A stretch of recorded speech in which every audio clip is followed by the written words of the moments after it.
did not call 811, was not aware that gas line was located at that location?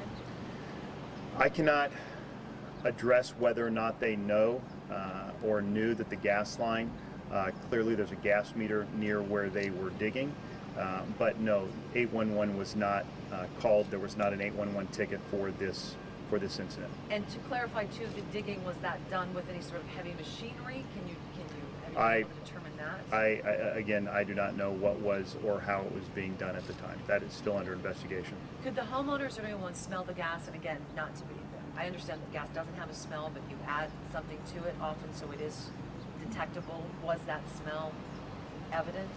I was not here during that time, but yes, we inject Murrieta, which creates a smell for gas so that people can smell that. So this line, like any other, has that chemical in it. When's the last time you had a death? It's been quite a long time. It is not. This is the first that I've experienced since I've been with the company. Where were they working? I know we heard a corner of the house, but which corner was it exactly? It would be as you were facing the home, the front right corner of the home, which is typically where the gas meter's set. And also, is it common for the firefighters to come out? As we understand, SoCal Gas came out, as did firefighters. Is that common that you work with them? Were they called by SoCal Gas? Is that a conjunctive effort that you do? Actually, my understanding is that the fire department 911 was called prior, and that is a typical process. And yes, we work in conjunction with fire departments. We have a close relationship with our first responders, and we work with them closely on these types of incidents. So 911 was called, and then 911 called the gas company? That is my understanding, but again, that process and what was done is, again, part of the investigation that is being done. Randy, can you describe the reaction? Is there anger and sadness that this could have been prevented had that phone call been made? I think in any instance like this, there's a lot of emotions that a lot of people are going through. The process by which we, as I just stated, through 811 DIG, when we look at something that could have been prevented by simply following the law and simply following a process that has been into place, yes, there are a lot of emotions that I'm sure a lot of people are going through right now. And can you clarify, what is the number? Is it just 811 and you call it 811 DIG, but it's just 811 on the phone? It's just simply 811. It is a free service that is provided for all utilities so that anybody doing any type of work in the ground can call, and that company will come out and identify, mark the lines on the ground of where all utilities are. Simply hitting a water line can cause a lot of headache. Hitting a gas line can be something that is more significant, as we saw yesterday. And Randa, to reiterate too, that's not just a service, but it's actually a law. It's a code, correct? Yes, ma'am. Can you underscore that? Under state law, you are required to call 811 before any type of digging is done. Homeowner, contractor? Homeowners, contractors, businesses, everyone. This is still under investigation, but do you know what the source of the fire was? I mean, gas alone doesn't explode unless it has an ignition point. I cannot comment on that. That is still under investigation, and I can't address that. Can you share how old your worker was? I don't have that information. Lieutenant Driscoll, is there anything you can say about the investigation? No, just that it's ongoing. We were out here all day yesterday. Obviously, it was a dynamic scene. Our primary focus was making sure that we care for the residents. We did check several of the neighbors, neighboring homes here to make sure that there were no other victims. Our detectives were on scene yesterday. They're going to be on scene today, and the investigation is ongoing. As far as specifics as to causes and that type of thing, we can't release that information. And the situation, criminal charges, right? We don't know. We're looking at this from all aspects. You know, that of course that's a possibility, but we don't know at this stage.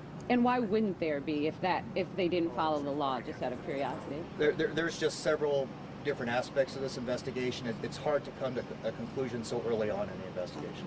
Have you talked to the homeowners yet? We heard that she might have been treated and released, and that you might be able to talk to her, find out a little bit more. My understanding is detectives have talked to already most of the parties involved. They are going to re-interview them today and try to get more information. keep in mind, we had a lot of injured people yesterday, so we do talk to them initially, but we want to get more detailed facts the following day, and that's what our goal is today. Can you clarify the civilians injured? Are they all basically residents of this neighborhood? Well, we did have 3 firefighters injured, and Right. Deputy Chief Lancer has already talked about that. The rest were residents and I believe some employees with the gas company. One of the residents here attended to one of the victims and took him on the other side of the truck over here in case of a secondary explosion. And I know that that resident, that neighbor, wants to know what the condition of that guy is because he was in pretty bad shape with a head injury. Can you tell us?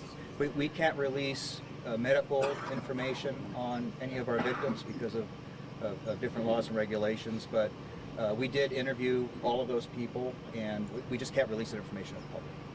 But for clarification, the other SoCal worker has been treated and released. Is that correct, Brandon? That is my understanding at this time, yes. So one died, one was treated and released, and there were only 2 here, or were there multiple?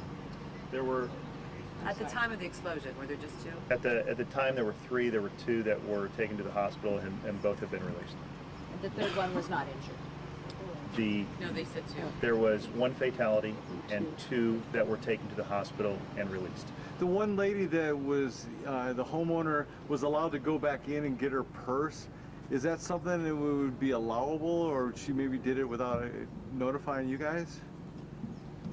We were assisting residents with getting some key belongings such as medications and identification last night with escort. So fire and police both assisted in that process. I'm curious. No life-threatening injuries? No life-threatening injuries? I can't confirm that at this time. I don't have follow-up information from the hospitals. One more question. If there's a gas leak, what could cause something like this to happen? A cell phone? Somebody lit a match? You know, that's one of the aspects of the investigation that we're still working on is exactly what was the ignition source. And we don't know that. But what, you don't know, like if I asked you right now, what should we not do if there's a gas leak? What would No, that be? anything that could cause a spark, you know, a pilot light on your water heater, you know, a piece of metal falling down on the concrete, you know, anything that could generate a spark or something where that it could ignite the gas. Have you been able to pinpoint the site of the actual explosion? The leak was on the corner of the house, but is there an explosion point? It's in that same vicinity, same corner of the house that we described, in that vicinity. But inside the house? That part is still being verified through the investigation. Yeah. So that's it for now. We'll let you know if there's any more updates, but in the meantime, follow Murrieta Fire and Rescue on Facebook and Twitter. We'll be sending out additional updates as the day goes on. Thank you for your time. Thank you. Appreciate it. There's one slide I just loved it, the whole press conference.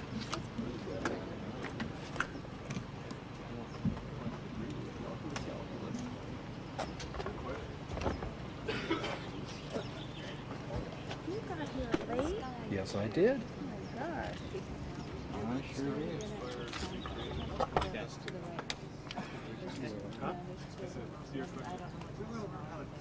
So we can recreate it for sweeps. November sweeps of the round. Some things never change. Guess I won't let a cigarette. Brian, I was gonna grab it, but I don't want to mess with it.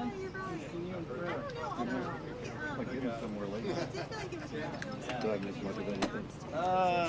He really didn't say a whole lot. Yeah, he didn't really miss a whole lot.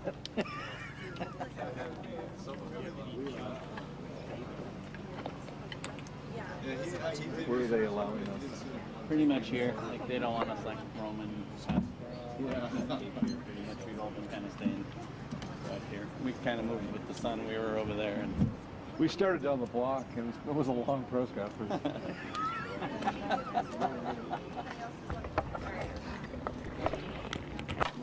oh man, it's getting hot.